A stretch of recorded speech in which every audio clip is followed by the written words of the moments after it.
perkara kasus narkoba itu kejahatannya luar biasa. Dan kalian harus pahami bahwa undang khusus lex specialis. Kenapa? Karena kejahatan narkoba itu adalah kejahatan yang memang membahayakan bangsa dan negara, terutama generasi muda. Perlu saya jelaskan bahwa Amar Joni itu sebenarnya kan kemarin dia menjalankan hukumannya kan di Jakarta. Tapi karena perbuatan dia juga, akhirnya dia dan lapas memindahkan kemarin Bersangkutan untuk menuju ke lapas yang ada di Nusa Kambangan. Itu karena perbuatannya. Yang kedua, setelah dalam proses kasus yang baru, bahwa mereka adanya dugaan parti di lapas, bukan parti ya, narkoba, lalu akhirnya proses dan divonis 7 tahun dan denda 1 miliar. Dan karena permintaan, dia karena harus berproses di Jakarta, sehingga yang bersangkutan itu memang dipindahkan sementara ke sini. Lalu setelah dia divonis, memang dia harus kembali ke rumah tahanan yang ada di Nusa Kambangan karena memang tahanannya di sana. Ya, yang berikut lagi dia harus menjalankan dulu tahanan yang sebelumnya. Setelah selesai dia akan masuk lagi ke tahanan yang 7 tahun. Dari kemarin saya bilang sama kalian bahwa tidak mungkin mereka akan adanya banding atau kasasi. Karena banding masuk, udah pasti hukumannya diperberat. Kenapa mereka pilih PK? Itu pun belum juga sampai saat ini kan? Karena harus menemukan novum baru. Nah novumnya apa ini? Apa yang menjadi novum baru mereka? Sedangkan jaksa menuntut dia sesuai dengan alat bukti, fakta yang terjadi di lapangan. Oh berarti bang, nggak mengajukan banding itu langkah yang tepat ya menurut abang ya? Dari seorang Amar bang ya, yang mengajukan banding? Kalau menurut saya banding itu hak daripada si terpidana atau terdakwa, karena kan belum ingkrah itu. Tapi kan sekarang kan sudah ingkrah lewat 14 hari. Artinya kemarin kalau dia banding pun sebenarnya hukumannya bukan berkurang kalau menurut saya, malah hukumannya bertambah. Jadi mungkin pertimbangan itulah akhirnya tim kuasa hukumnya atau Amar sendiri minta supaya tidak dibanding, tapi mereka langsung ke PK.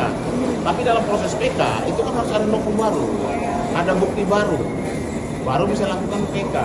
Karena kalau di PK sekalipun itu kan prosesnya kan tidak gampang mudah, tidak mudah juga. Jadi saran saya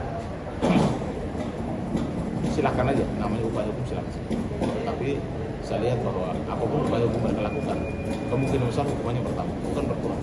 Tapi bang, untuk PK sendiri akan berpengaruh nggak sih ke penilaian Amar? Kan Amar ini kan setelah menjalankan asesmen untuk di Hairisnya sendiri ya kan, untuk apakah nantinya dia tetap di Hairis ataupun turun jadi medium ini gimana bang? Ada terpengaruh juga nggak? Kalau saya nggak ngaruh ya, karena terus terang aja untuk perkara kasus narkoba itu kejahatannya luar biasa. Dan kalian harus pahami bahwa saat ini Indonesia darurat narkoba. Pemakai aktif hari ini hampir 4.500.000 orang. Bagaimana pemakai tidak aktif? Kalian kalikan itu. Artinya memang sangat berbahaya. Nah ini kalau sampai berpengaruh ke anak-anak generasi yang di luar dari lapas, artinya kena lagi tuh dampaknya kepada masa depan anak-anak kita kan. Kita nggak mau dong anak-anak kita terseret dalam kasus narkoba. Siapa yang mau? Ada yang mau dong. Makanya kalau ketika hakim memutuskan seseorang kejahatan narkoba dilakukan, ya hukumannya harus berat. Bahkan kemarin saya bilang 7 tahun sebenarnya kurang, terlalu kecil itu. Karena saya sendiri memang dalam hal ini untuk urusan narkoba memang tidak ada toleran. Karena bisa merusak generasi bangsa. Terkait novum sendiri bang, apakah perlu untuk mencari untuk novum baru ini, apakah waktu yang diperlukan berapa lama sih bang? Jadi sebenarnya PK itu harusnya tidak lama, lebih dari 90 hari harus PK. Dan novum itu segera dia dapat. Dan pengacaranya saya rasa mungkin sudah mempertimbangkan itu novum apa yang mau dihadirkan. Jangan sampai novumnya justru melemahkan di PK. Malah jadi memperberat. Ya justru berbalik kan gitu. Bang ramai kan beberapa waktu lalu abang juga bersuara kenapa 7 tahun, kenapa nggak 20 tahun? Nah, kalau menurut saya karena dia pelaku bukan sekali. Kalau sekali mungkin kita bisa maafkan. Kedua kali oke lah. Tapi berulang kali. Bahkan lembaga permasyarakatan yang milik negara sekalipun dilecehkan oleh mereka. Yang tempat paling aman orang untuk ditahan, orang untuk supaya dibina di sana, justru tempat tidak aman untuk para pelaku narkoba. Jadi saya rasa memang hukuman 7 tahun harusnya lebih berat karena melakukan tindakan itu di dalam lapas. Orang percaya lapas itu adalah tempat membina para penjahat kan? Bagaimana bisa mereka bisa melakukan kejahatan yang sama dalam lapas? Itu kan sama saja mencoreng nama baik daripada dirjen lapas. Makanya saya bilang Menteri Imigrasi dan lapas supaya tindak tegas. Anggotanya yang membiarkan barang haram itu masuk pun harus ditindak. Semua harus ditindak dong. Bagaimana bisa barang itu masuk ke dalam lapas? Lewat siapa? Lewat mana? Kok bisa? Kok bisa orang berpartai di dalam? Bagaimana pengamannya di dalam? Saya rasa tindakan tegas itu harus dilakukan kepada para penjaga ataupun ya mereka yang pegawai lapas. Bang, ada berita yang memberita kalau mengabarkan kalau Amar itu dijebak atau segala macam itu, menurut abang fakta atau gimana bang? Kalau menurut saya, makanya saya kembali lagi. Kalau dia mungkin baru pertama kali, mungkin dia dijebak kali. Ini masalah kejahatan berulang. Orang berulang kali dalam kasus narkoba, jangan pernah percaya. Lu tahu ciri-ciri orang narkoba? Udah pasti tidak bisa dipercaya. Abang, ketika ini kan PK juga masih banyak dipertimbangkan ya bang, sampai sekarang juga kan belum diajukan. Sebaiknya mengajukan atau enggak sih bang untuk PK? Kalau saran saya, sebaiknya tidak diajukan. Karena semakin diajukan bisa jadi blunder. Apalagi kalau novunya baru justru melemahkan alat bukti yang akan mereka hadirkan. Lebih baik terima dan jalan. Lebih bagus betul.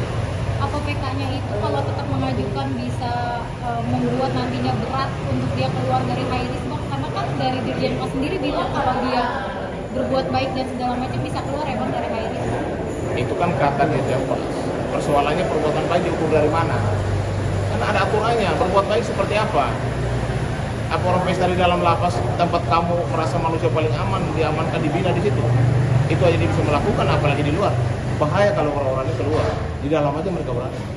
Tempat yang super keamanan maksimum. Makanya saya bilang tahanan narkoba dan korupsi harus di tempat yang super maksimum pengamanannya. Keluar pun nggak boleh. Supaya jangan sampai mereka bisa melakukan kejahatan berulang di dalam tempat yang kita anggap aman. Ini kan pelecehan terhadap lapas. Gitu.